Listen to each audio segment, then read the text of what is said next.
Amiibo Time! Welcome back to Amiibo Time, a series that focuses on reviews of the Nintendo series of AR figurines known as Amiibos. Today we're going to take a look at the Yoshi Amiibo from the Smash Bros. Line, Wave 1.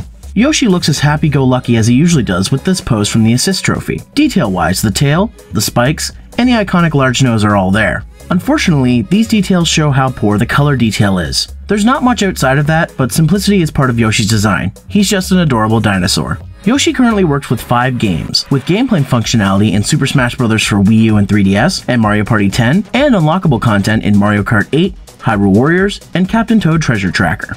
In conclusion, the Yoshi Amiibo might not be the most impressive, but it definitely is adorable. The lack of detail, paint detail, and functionality might deter some collectors, but if you're a fan of Nintendo's little green dinosaur, then you may want to pick this one up. Thanks for watching another episode of Amiibo Time. Please feel free to leave me a comment on what you thought of this video. If you liked it, you can subscribe to my channel for more, follow me on Facebook and Twitter, and visit rivercitygamers.com for more great content not just from myself, but from many other great content reviewers. Thanks for watching, and I'll see you next time.